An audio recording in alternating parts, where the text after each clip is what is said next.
Freud and the American Child, one in a series of programs dealing with some of the discoveries and errors of Sigmund Freud, a series titled Man is Not a Thing.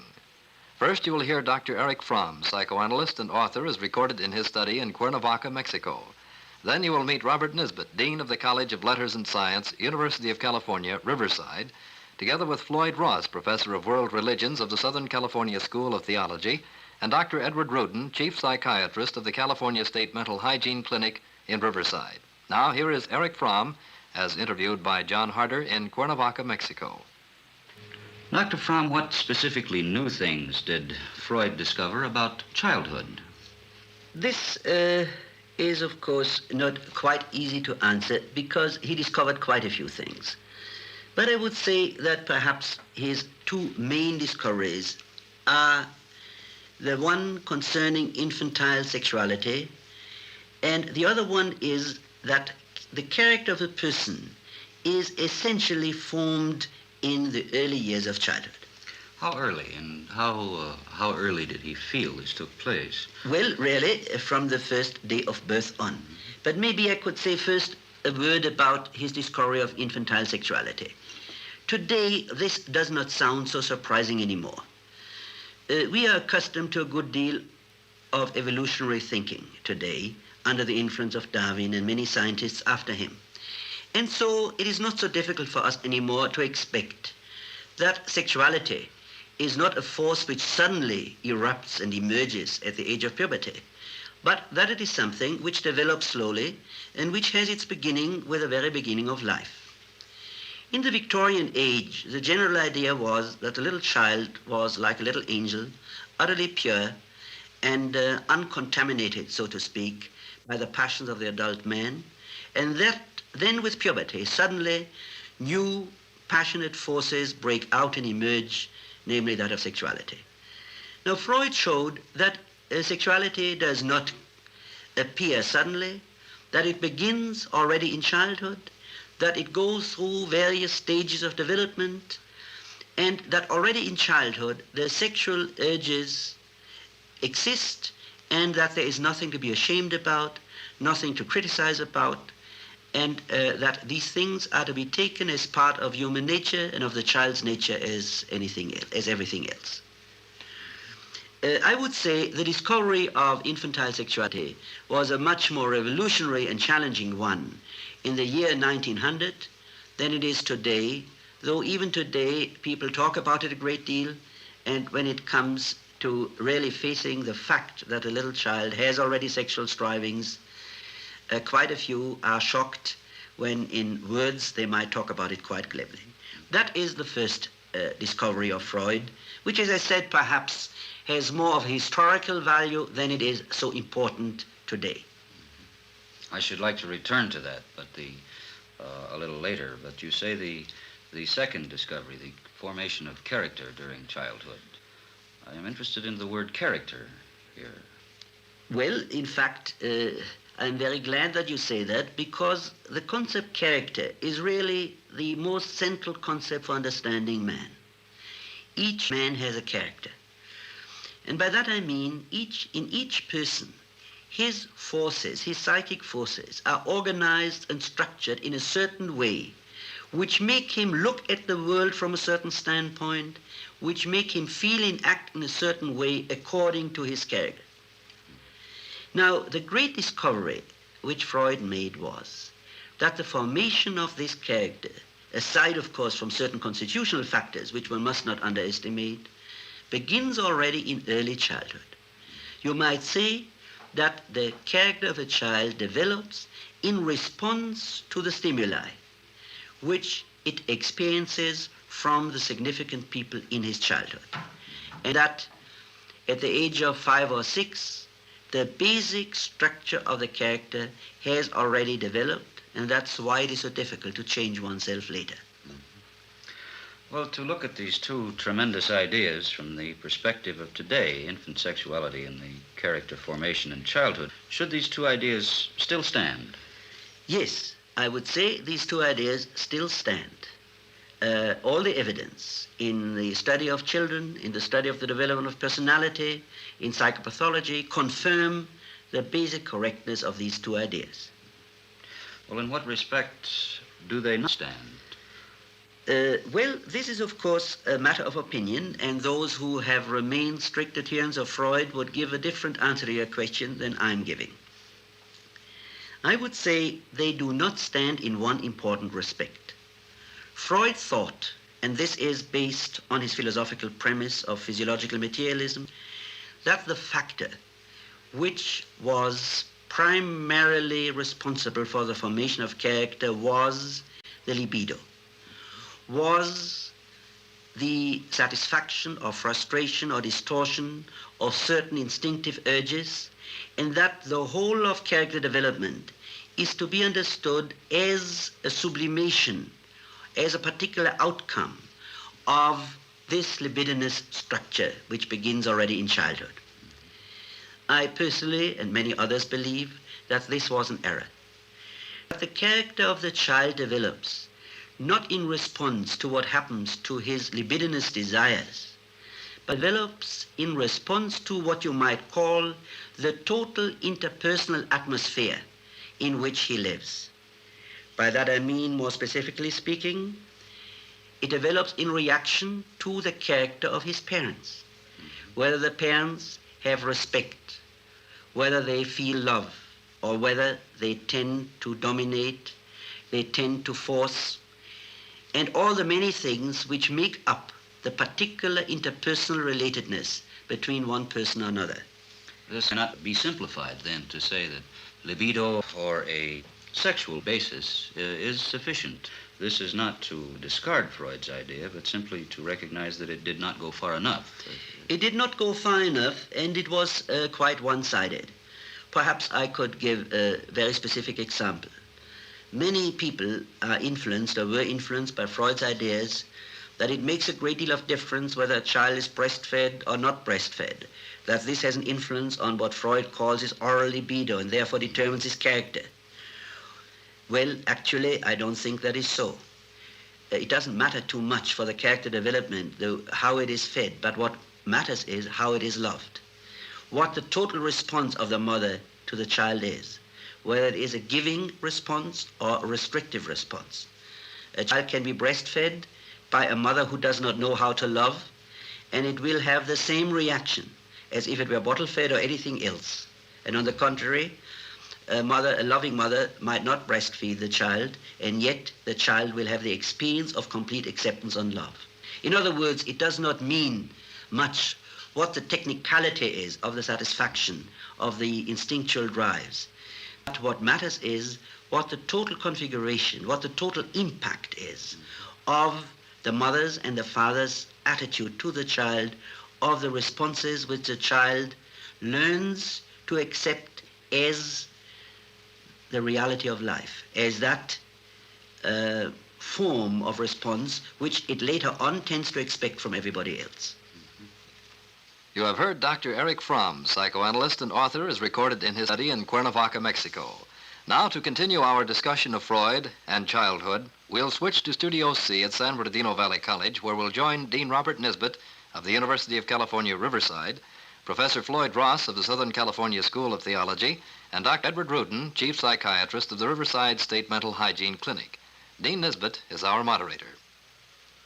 Well, gentlemen, we've heard Erich Fromm on the subject of childhood, and I think we might begin, as usual, with some quick reactions from each of us on the subject of Erich Fromm's reactions to Freud.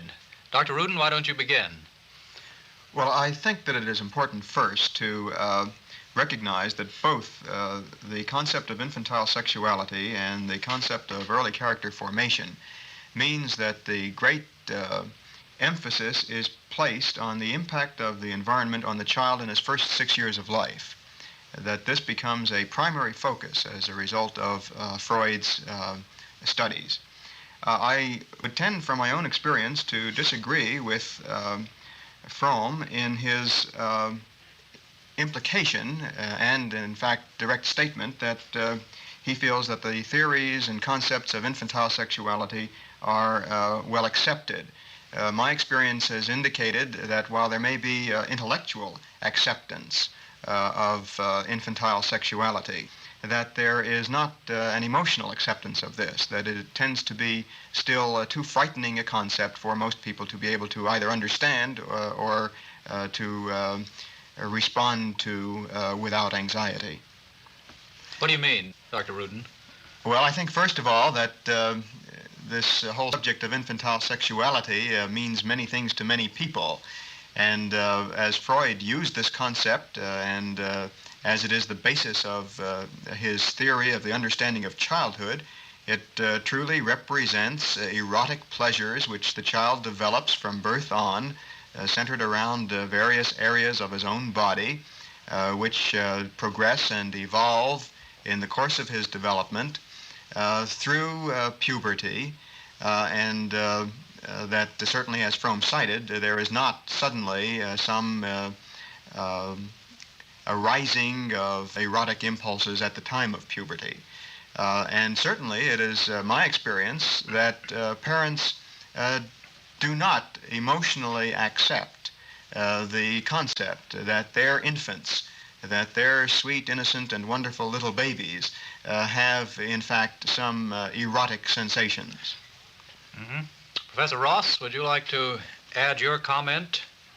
I'll be interested later in raising this question, whether the child's character has formed so rigidly in the first 5 or 6 years of life that no growth in the fundamentals can take place thereafter. But I was interested in Fromm's pointing out what I think many parents need to hear today for a second or a third time, namely that it isn't the little technicalities of how we deal with the infant which are so important, whether the infant is breastfed, for example, or bottle-fed. But what is important, primarily anyway, is whether the infant really feels accepted or warmly loved. I think this may set at rest some of the problems that some people have developed over this whole matter of whether one was properly fed in his first 6 months of life. Well, I think my own first reaction to Dr. Fromm's comments on Freud would take the form, first of all, of what I would offer here as a criticism, really, of both Freud and Fromm, and that is the lack of recognition of the cultural or the intercultural factor in the development of character and in the conception of childhood. I'll put it this way. I sometimes wonder whether Freud, had he lived in a society that had a different structure of the family and had a different conception of childhood than the one in which he lived, whether on the basis of his studies of patients and his observations of family relationships would have come up with this all-important emphasis on the first 5 years of life. It is, I take nothing away from the importance of the first 5 or 10 years in any human being's life. We all recognize the profoundly important role of childhood. But on the other hand, it seems to me that there are some indications that the power of culture and the power of interpersonal relationships is sufficient to take some of the edge off the emphasis that Freud gave, and Fromm also, to this first 5 years. That leads me to raise a question of our psychiatrist friend here. If we take a truly dynamic interpretation of the growth process, is there any reason, Ed, why we should feel that character has formed so tightly by the 6th year that there will be no, shall we say, significant changes after that in the life of a growing person? It seems to me, Floyd, that in your earlier remarks and in this question, you join Dean Nisbet in raising the same kinds of questions that everybody raises, and perhaps for the very same reasons. You are both, perhaps without realizing it, questioning, needing to express doubts that the first 6 years of anyone's life could possibly be so important.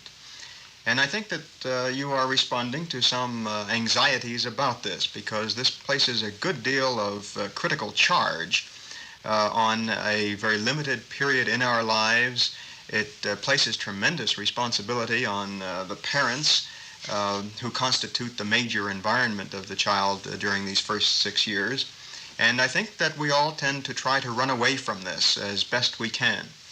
The character formation that both Fromm and Freud are talking about have to do with the development of the capacities of the individual to handle his own libidinal energies in the face of what the environment, his parents, expect of him or want from him.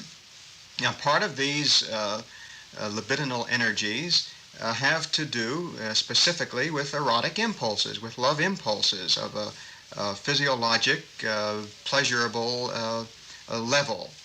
And this is a frightening concept for all of us. The fact is that the fact is according to Freud's theory, and the fact is according to my own clinical experience, and I think the fact would also be true for the Neo-Freudians too, that this is the period during which the individual develops the modes with which he harnesses his libidinal energies and develops the capacity to estimate the world around him, the environment around him, so that he can interpret it more correctly to himself. What happens after these first 6 years is certainly further experience with the world around him. And this experience increases his facility. It makes it possible for him to perhaps react with less stress, with less anxiety in certain critical situations. But the basic patterns of reaction are well established by the 6th year. All he does is to refine these patterns a little bit, to perhaps decorate them a little bit. The basic structure of character, the basic confrontation that the individual has with his own inner drives has occurred in these first 6 years of life. Well, all right. Allowing for the moment the crucial importance of the first 5 years, what about the heavy emphasis that Freud gives to infantile sexuality? Here again, I'm wondering if Freud wasn't, to a very considerable extent, responding to some of the moral and cultural pressures of the late 19th century. Think of the code of morality of that time, which in Western Europe placed very heavy weight upon the sexual aspects of morality, the changing family, the blanket, if you like, of what we would think of as Victorian morality. At this time, sex and the general infractions which were associated with sexual life were regarded as major. Now, isn't it possible that if Freud, I realize this is a difficult question to answer, but I offer it seriously, isn't it possible that if Freud had been living in a society such as our own now, in which sex is dealt with more neutrally, in which the pall of Victorian morality doesn't lie so heavily over its treatment, that he would never have given such emphasis to sexuality, the sexual libido, and infantile sexuality? I think that if this were the case, Dean Nisbet, that we would find in our clinical practices that our theories about infantile sexuality would collapse. We do not find emotionally the tolerance of infantile sexuality that you imply exists. We find an intellectual tolerance of sexuality, an intellectual paying attention to our not repressing little Johnny. But emotionally, we find great resistance on the parts of our culture and on the parts of our parents to the little gestures that children make which have obvious erotic implications. Would you say that this may be due to the fact that the parents have not faced some of the implications of their own sexuality or their own unresolved sexual problems? Yes, I think this is exactly the fact. We may be able to deny our unresolved sexual conflicts until somebody puts a mirror up to us, and in a sense, this child who is so openly expressing his own erotic impulses is holding up the mirror to us of our own early childhood. And what we have tried to forget, we now suddenly come face to face with.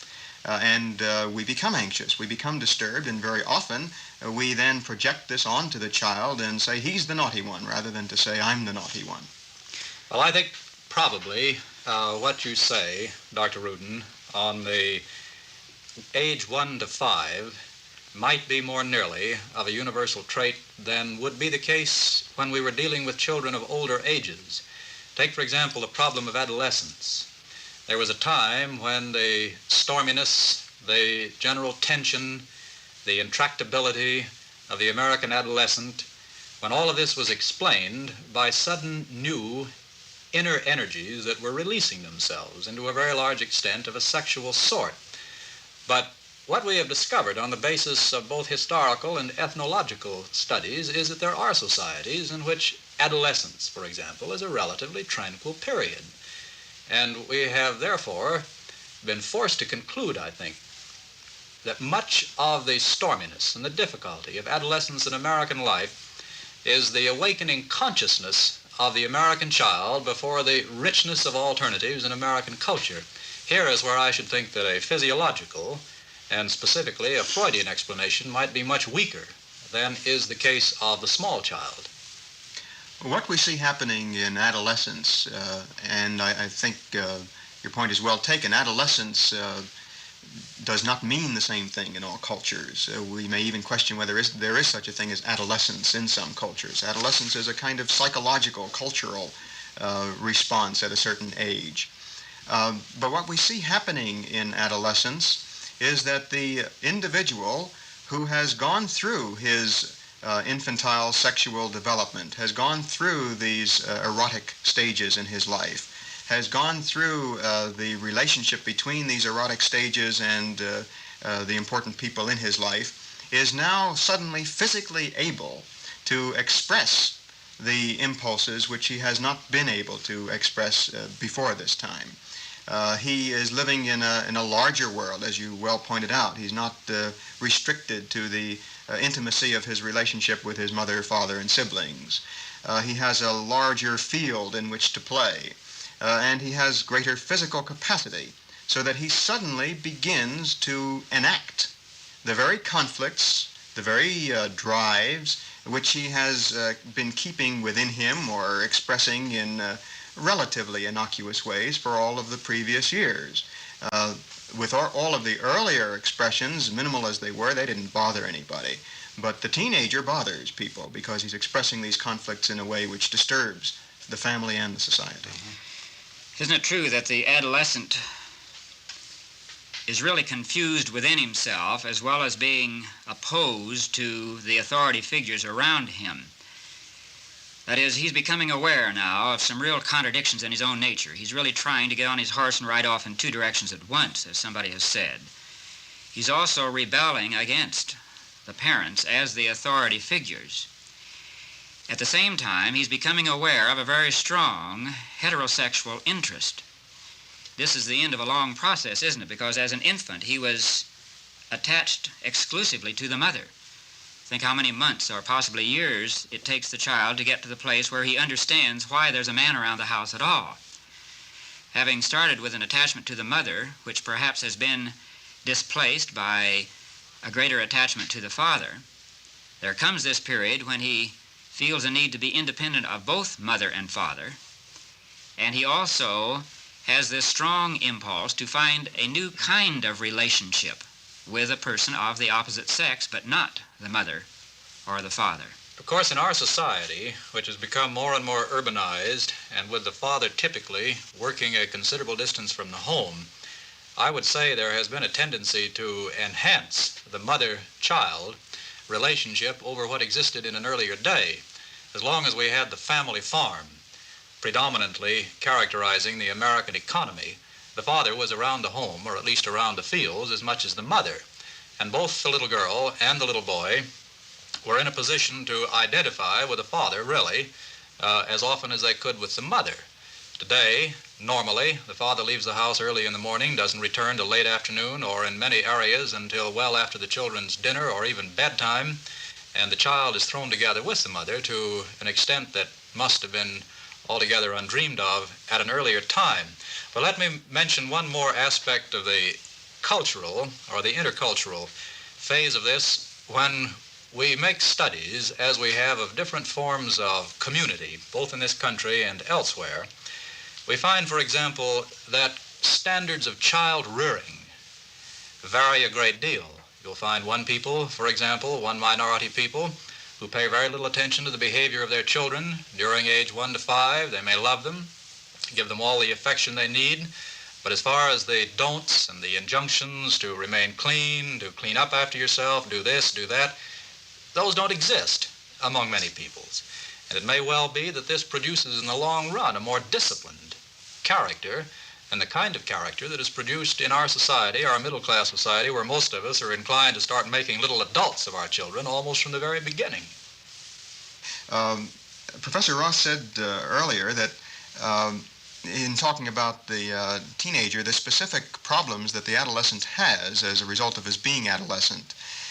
And I'd like to point out that the problems which you cited, Floyd, were the problems that we could identify earlier in the life of this individual.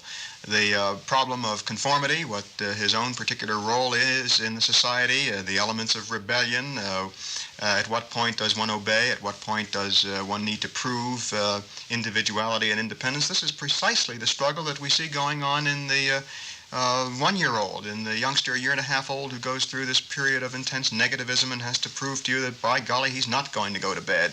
He doesn't care what you say. Well, isn't this pretty much what we're seeing in the teenager? Even the conflict about heterosexuality. When we think of the 3 or 4-year-old little boy who makes all sorts of propositions to his mother about getting rid of daddy or letting daddy stay out of the house, who is making exactly the kinds of propositions to his mother that he's going to be making to a girlfriend some 10 years later. The only difference, apparently, being that as long as he remains under the age of 5, the parents feel that they can cope with this by repressing it. True.